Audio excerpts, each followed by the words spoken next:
De orden económico, de orden político y de orden social.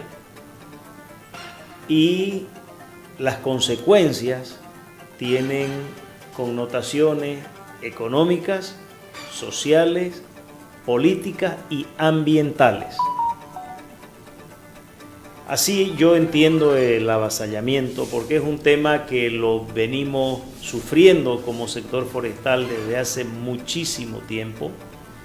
Solo como referencia, cuando se aprueba la Ley Forestal 1700 del año 1996 y entra en vigencia el 1 de enero del año 97, el sector forestal consolida casi 6 millones de hectáreas como concesiones forestales, con 89 empresas. Hoy, al año 2024, el sector forestal apenas tiene 2 millones. ¿De 6 a 2? De 6 a 2, y de 89 empresas solo tenemos 19 a 20 empresas.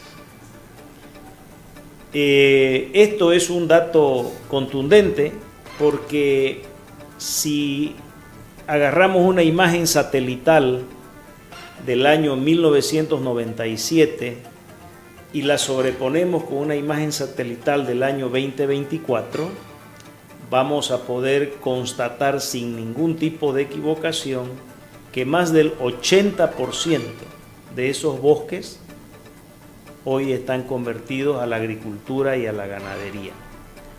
Y el mayor porcentaje de ocupación de estos bosques es inicialmente avasallamiento. Los mejores ejemplos los podemos encontrar en el Choré. El Choré era una reserva para la producción de madera. El Choré se llama Reserva Forestal. Fue un nombre que se le puso allá el año 1966, porque se identificó en esa zona geográfica de un poco más de 1.200.000 hectáreas, de que la riqueza forestal de allí era extraordinariamente buena y por tanto allí no podría haber otro tipo de actividad productiva que no sea el aprovechamiento de madera. La norma que crea la Reserva de Producción Forestal del Choré establecía con absoluta claridad que allí no podían existir otro tipo de actividades y prohibía expresamente la dotación de tierras para uso agropecuario. Hoy el Choré es un área donde no existe una sola operación de aprovechamiento de madera y todo está en manos de comunidades interculturales o comunidades campesinas. Incluso se sabe que en el Choré hay grandes extensiones con cultivo de coca. Pero vámonos al ladito del Choré, a Guarayos. Guarayos, la provincia se dividió básicamente entre dos actores. Estoy hablando del año 1969, cuando todavía no se llamaba Guarayos, provincia. Después se llamó Provincia Guarayos. Pero allí se estableció la Reserva de Producción Forestal de Guarayos con un poco más de 1.600.000 hectáreas. Hoy, en bosques en Guarayos, no tenemos ni siquiera el 20% de aquella reserva. ¿Por qué? Porque fue avasallada, y aquí un fenómeno distinto al Choré. A Guarayos no solamente la avasallaron los campesinos hoy interculturales, sino que también la avasallaron algunos productores medianos y grandes, agricultores y ganaderos. Entonces, hoy hablar de la reserva de Guarayos ya es muy difícil porque ya no hay derechos forestales en la reserva de Guarayos. Se salva el bosque de Guarayos todavía un poco porque se declaró territorio indígena, originario campesino de Guarayos. Si no fuese sido eso, probablemente ya hubiera desaparecido también el bosque que está dentro de la TIOC Guarayos. Y así vamos viendo, ya han comenzado a tener la misma práctica los interculturales en la Chiquitania, ya están llegando al Bajo Paraguay, nos ha ocurrido lo mismo en Isiama, nos ha ocurrido lo mismo en Pando, en el Beni. Entonces, si hay un actor que ha sufrido el problema de los avasallamientos, es en primer lugar el sector maderero, el sector forestal del país. Por eso las cifras que yo doy, las superficies que yo comento son contundentes y están ahí, las pueden constatar para que vean que yo no estoy mintiendo. Es un fenómeno grave, es un fenómeno que tiene esas connotaciones que hacía referencia al inicio, económicas, políticas y sociales muy fuertes, porque para quienes ocupan irregularmente estas tierras, el bosque es un estorbo. Entonces lo primero que van a hacer para consolidar sus derechos es echar abajo el bosque a través de la deforestación, después de la quema, etc. Esa es la realidad que vivimos nosotros. Al sector forestal a partir del año 1997 se lo encamina hacia un esquema de producción sustentable o sostenible, como quieran. Se nos exige una serie de requisitos de orden técnicos, ambientales, sociales muy estrictos, ¿ya? Pero en contrapartida no se tiene la garantía de que esas áreas no vayan a ser avasalladas, y ya lo acabo de demostrar. De 6 millones nos han sacado 4, nos quedamos con apenas 2, y ya en esas 2 millones de hectáreas, y estoy hablando a nivel nacional, Juan Miguel, ya en esas 2 millones de hectáreas ya tenemos avasallamientos, ocupaciones de hecho, en bosques que han sido extremadamente bien manejados, que han cumplido su ciclo de corta, que tienen sello verde o certificación forestal internacional, pero igual ya hay muchas de estas áreas con ocupaciones de parte de los interculturales allí adentro. Entonces, es un fenómeno definitivamente dañino, es un daño muy grande que se le hace al medio ambiente y especialmente a los bosques, porque el bosque que se tumba, que se chaquea, que se quema, no se recupera. Recuperarás barbecho, o por lo menos no lo vamos a recuperar en los 300, 400 años siguientes. En la realidad es que este bosque lo tumbaste, lo quemaste y desapareció para siempre. Y hay un fenómeno adicional, yo decía la variable económica. Política ya la sabemos, porque esta gente que ocupa las tierras tiene respaldo político. Tienen padrinos políticos. Tiene un componente social muy fuerte, porque son normalmente migrantes que vienen espontáneamente o acarreados para ocupar el territorio. Y la variable económica tiene hoy dos connotaciones. Primero, que entran en un proceso de producción agrícola o pecuaria algunos de ellos, pero hay otro fenómeno que poco se lo comenta, y es el mercado ilegal de la tierra. Y esto te lo demuestro con cifras, con números. Nosotros escuchamos a los productores agropecuarios y a las comunidades pequeñas, campesinas, indígenas, que en promedio en Santa Cruz se cultivan anualmente 2 millones de hectáreas. A veces un poquito más, a veces un poquito menos, pero no pasamos de las 2 millones de hectáreas en promedio. Sin embargo, la deforestación anual es de más de 200.000 hectáreas. O sea que cada año se incorporan 200.000 hectáreas deforestadas. En 5 años son 1 millón de hectáreas. En 10 años son 2 millones de hectáreas. La deforestación histórica a la que yo hago referencia tiene más de 20 años. Wow. Entonces, estamos hablando de que habrían más de 4 millones de hectáreas deforestadas. ¿Y dónde están los cultivos allí? ¿Por qué no hay 4 millones de hectáreas cultivadas con soya, con maíz, con sorgo, con frijol, con caña, etcétera, etcétera, etcétera? ¿O por qué no están cubiertas de pasto? para ganadería. ¿Sabes por qué? Porque esas son hectáreas que van al mercado de tierras. Los interculturales son la punta de lanza de ese mercado de tierra. Atrás de ellos hay intereses políticos y hay intereses económicos. Entonces ellos entran, ocupan, tienen apoyo político para hacerlo, desboscan, que es lo primero que hacen para consolidar la posesión, lo mantienen un par, 2, 3 años y luego esa posesión la venden a un tercero de cualquier parte y así es como se va consolidando este mercado de tierra en el país.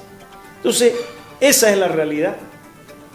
Contra eso nosotros tenemos que lidiar todos los días y bajo esas características hacer un manejo sustentable de los bosques no es fácil, es muy difícil porque la actividad maderera tiene un ciclo de corta de por lo menos 20 años.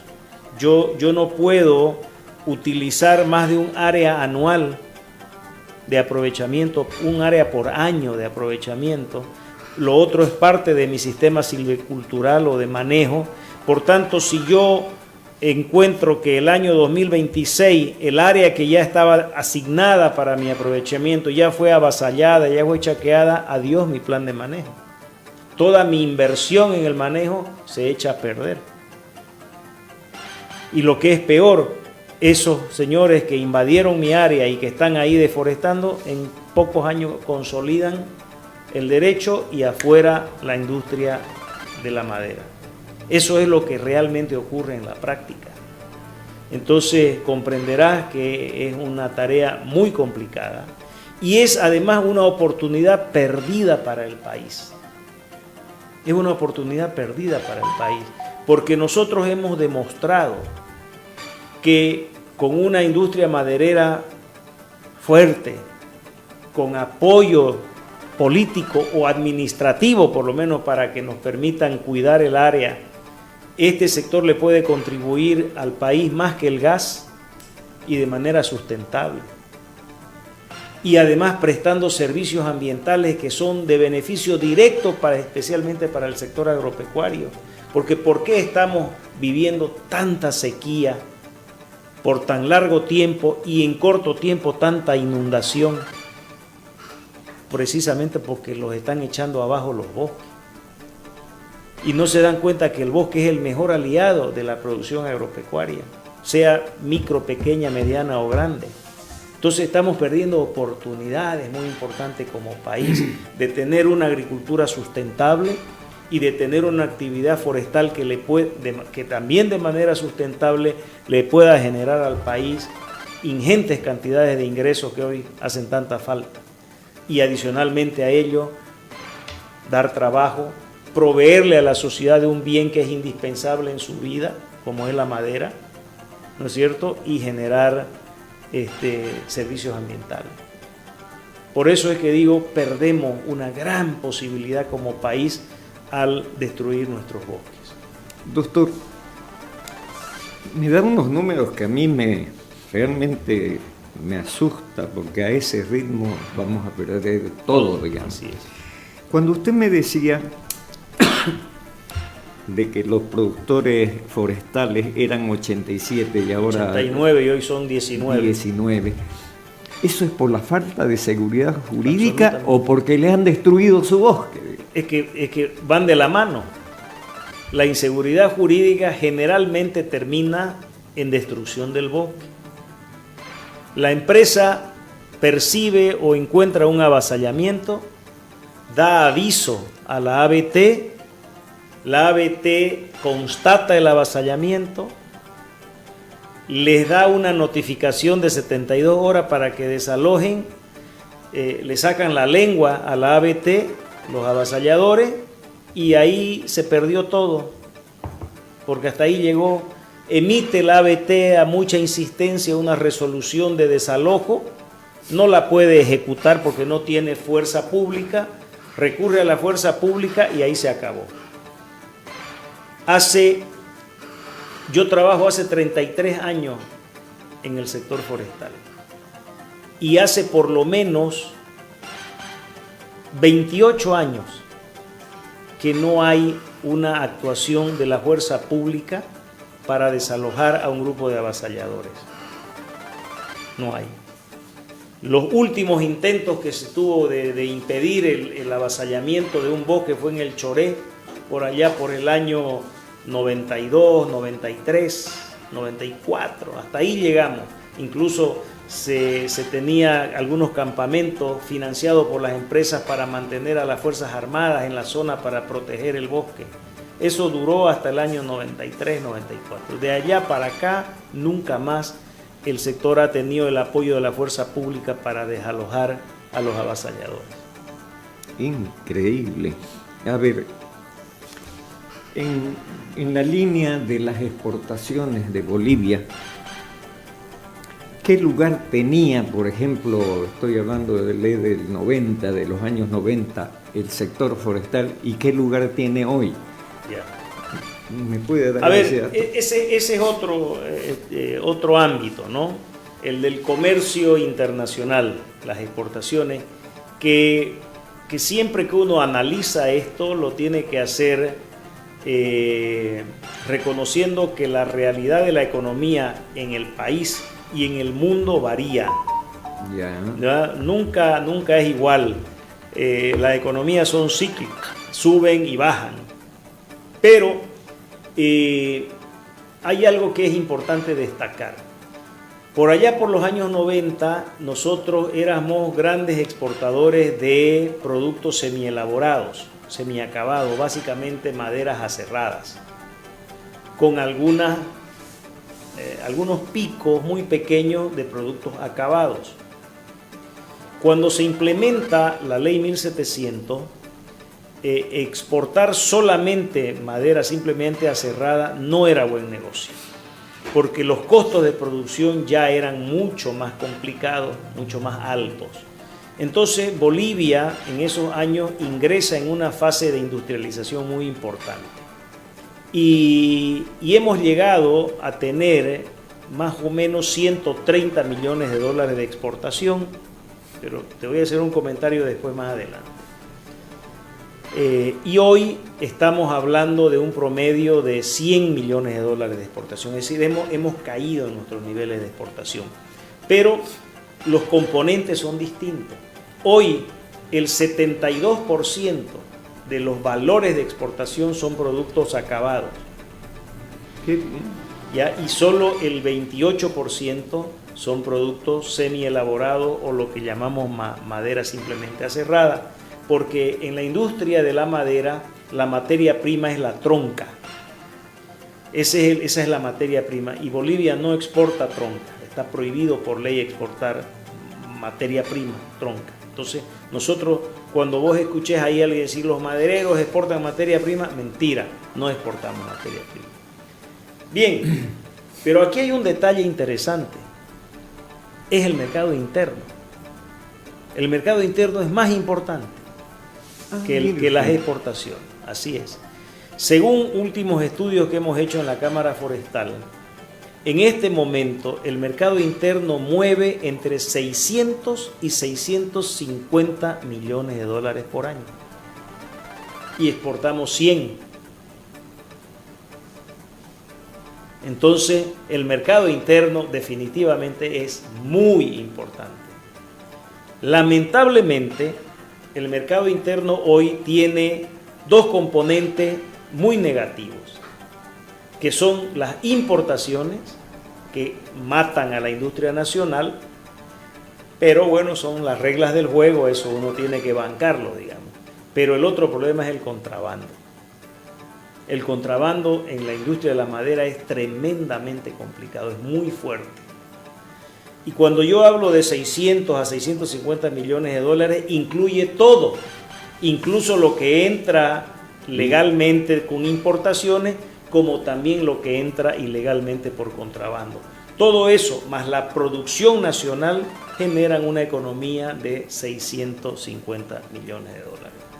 Entonces, aquí la clave es entender la importancia que tiene el mercado interno, y por eso es que nos preocupa tanto la realidad económica de nuestro país. Porque si la economía nuestra se va deteriorando como está ocurriendo, nuestra actividad también se va a decrecer, vamos a perder dinero. Y otro dato, Juan Miguel, esto sí que no lo conocía en tu época, que estoy hablando de 30 años atrás. En esos años, el 100% de la producción de madera venía de las empresas madereras tradicionales. El 100% de la producción. Hoy, a 2024, la empresa maderera solo genera el 20% de la producción de madera. La empresa formal. La empresa maderera que conocías, sí, que conocemos, esas 19 que todavía existen, solamente el 20% lo producen ella en esas 2 millones de hectáreas. El 80% restante viene de operaciones comunitarias, especialmente de comunidades indígenas, algunas comunidades campesinas y algunas propiedades privadas, especialmente ganaderas. Entonces, la estructura socioeconómica del sector ha tenido un cambio absolutamente de 180 grados. Imagínate, hoy la empresa maderera solo produce el 20% de la madera que se produce en Bolivia. Lo demás está generado por comunidades indígenas, campesinas y algunas ASL y propiedades privadas. Entonces, esa nueva realidad socioeconómica del sector también poca gente la conoce.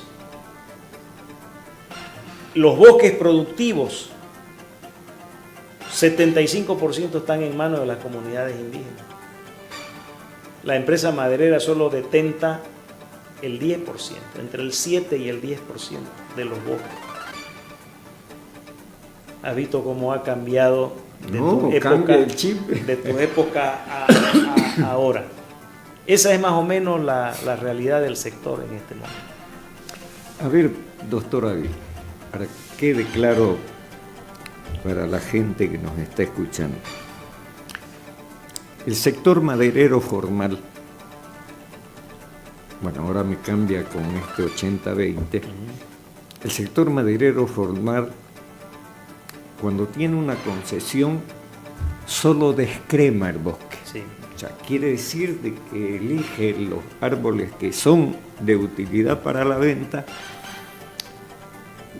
los tumba, los derriba, lo que querramos, lo produce en productos semi-elaborados o elaborados, pero sigue habiendo bosque. Así es. O sea, no llegan con el ramplado de las maquinarias, esos de 8, no sé qué ahora serán, y arrasa. La desaparición de madera que era, o sea, para nosotros, acuérdense en nuestro tiempo, quiero mi puerta de mara, quiero mi machimbre de mara, etcétera. Podíamos darnos esos lujos. Ahora la mara ya debe ser la especie más que hay menos en todo. No la buscan ya. A ver, algunos datos importantes. En primer lugar, la gente tiene que entender que el maderero lo que hace es intermediar entre una necesidad social y una oferta de la naturaleza. La sociedad es la que demanda la madera. O sea, el maderero lo que hace es cubrir una necesidad de la sociedad. Porque sin la sociedad, el maderero no existiría. Por tanto, hay que entender esa lógica de que lo que hace la industria de la madera es satisfacer una demanda social. Y la sociedad está vinculada a la madera desde que nace en una cuna, salvo que querrás tener una cuna contaminante de plástico o de fierro, hasta que se va en un ataúd. Entonces, ¿quién le provee de ese bien a la sociedad? La industria de la madera. Ese es un elemento que hay que tenerlo muy, muy claro para entenderla, para juzgarla y para conceptualizar a la industria de la madera. porque siempre le han acusado de ser la responsable de la deforestación. Esa es la falacia más cruel que puede haber. Y es una mentira que no tiene ni pie ni cabeza. El peor enemigo del bosque es el que lo deforesta. En el momento en que una industria maderera deforesta su bosque, se está haciendo un harakiri. Y como vos decías, el aprovechamiento promedio de la industria maderera actual en Bolivia no llega ni a 2 árboles por hectárea. No llega ni a 2 árboles por hectárea. Lo acabo de ver en un seminario en Concepción el fin de semana. Un investigador de estos temas nos ha mostrado con datos, con números, con imágenes, que el promedio de aprovechamiento en Bolivia de un bosque es de 2 árboles, el que mejor lo hace. Estoy hablando de un aprovechamiento en ex concesión, hoy se llaman autorizaciones transitorias especiales, es decir, en un área bajo manejo forestal. El bosque nos ofrece la posibilidad de extraer en promedio 12 a 13 árboles sin hacerle ningún daño, y sin embargo la industria está sacando entre 1 y 2 árboles por hectárea. Es ineficiente más bien. Y aunque la gente no lo crea, el extraer esos árboles en el bosque, el hacer un arrastre, una senda de arrastre, ayuda a la regeneración natural del bosque. Hoy hay empresas que han cumplido el ciclo de corta, han vuelto después de 20 años al año 1, al año 1997, donde entraron la primera vez y han encontrado entre 12 y 15% mayor volumen de madera. No han encontrado un solo camino, ni siquiera los primarios, secundarios, peor los de arrastre. No hay, todo se ha regenerado y han encontrado una biodiversidad incluso mayor que en áreas protegidas. Entonces, si nosotros vemos, es una actividad tremendamente positiva para el medio ambiente, para los bosques. Y además, un dato más, esos árboles que se extraen, Juan Miguel, son árboles con un diámetro grande, porque no voy a botar mi dinero cortando un árbol que no voy a poder producir madera, tengo que cortar un árbol que me genere, ¿no es cierto? Y los árboles son igual que los seres humanos. Nacen, crecen, se reproducen y se mueren. Unos tardan más, otros tardan menos, igual que los seres humanos. Y el árbol durante su vida útil captura dióxido de carbono y lo fija en la madera, en el fuste, en el tronco, etc. Cuando ese árbol muere de pie y se pudre, todo ese dióxido de carbono que capturó lo devuelve a la atmósfera. En cambio, si yo ese árbol lo convierto en una cama, en una mesa, en una silla, en una ventana, en un piso, ese dióxido de carbono va a seguir capturado indefinidamente en el tiempo. Entonces, por donde miremos, la actividad maderera es tremendamente útil y favorable para los bosques. O sea que, además de satisfacer una demanda social, además de generar trabajo, ojo, el sector maderero genera más de 90.000 empleos directos, es decir, 90.000 familias en este país viven directamente de la industria maderera y cerca de 180.000 viven de manera indirecta. Además de que paga impuestos, genera trabajo y encima cumple una función ambiental extraordinaria. Yo creo que esta industria debería tener la posibilidad, la oportunidad de parte del Estado de demostrar cómo puede ayudar a salir a este país de grandes dificultades. El potencial de exportación, Juan Miguel, que tiene el sector, simplemente haciendo unos pequeños ajustes, seguridad jurídica, burocracia cero, financiamiento adecuado, reconversión tecnológica, con esos ajustes, este sector le puede generar al país más de 1.200 millones de dólares al año solo en exportaciones y en el mercado interno puede superar los 1.000 millones de dólares. O sea, estamos hablando de 2.200, 2.300 millones de dólares que se puede generar de economía para este país de manera sustentable. Se pueden incrementar los empleos a más de 400.000 empleos, simplemente haciendo unos pequeños ajustes a la industria, dándole seguridad. En fin, yo podría hablarte todo el día de este tema, pero sé que el tiempo no es tan largo. A ver, yo tuve el privilegio de conocer a algunos madereros grandes, aparte de conocerte a vos desde muchos años. Conocí a Milton Parra, Juan Abaguat, Colanzi. Ya lo que tenía Milton Parra en Guarayos ya no hay. Ya no hay, o sea, se perdió la riqueza de seguir explotando para beneficio del país, de la industria. Esa área ya debe estar barrida, ya debe ser hoy es agricultura, con seguridad, hoy es agricultura. No sé lo de Juan, si seguirá... Sí, eso está todavía hoy en esa zona de don Juan Abaguat, que se llamaba San Martín, Sigma San Martín. Hoy hay una empresa de capitales holandeses que le compró el área hace muchos años atrás y afortunadamente la tienen bastante bien conservada. Pero vos me decías, ya no hay maras, ¿no es cierto? No hay cedro, no sé. Yo te invito a que saquemos imágenes satelitales de los lugares donde se extraía la mara. Cedro hay todavía, roble también, pero sobre todo la mara, que es más icónica, y yo te garantizo de que todos esos lugares donde existía esta especie hoy es agricultura o ganadería en el mejor de los casos. En la zona de Guarayo, donde trabajaba el señor Parra, todo eso está prácticamente convertido a la actividad agropecuaria.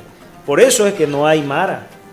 O sea, la industria de la madera no agota una especie. Puede evidentemente generarle una inviabilidad comercial a una especie, porque si vos no respetás diámetros de corta, si vos sobreexplotás, la vas a mermar comercialmente, pero después con el tiempo esa especie se regenera y vuelve a ser abundante. Sí, pero más de 40 años. Claro, más todavía, ¿no es cierto? Pero lo que importa es que la especie sí se regenera. El problema es que cuando vos sustituyes el bosque para hacer cultivo, ya no se regenera ninguna especie forestal. ¿Cuál es la madera más solicitada afuera, digamos? Conozco poco de las maderas. Entendía que en su momento era la mara, pero sí, el morao, el tajibo. ¿Cuál es la madera más solicitada?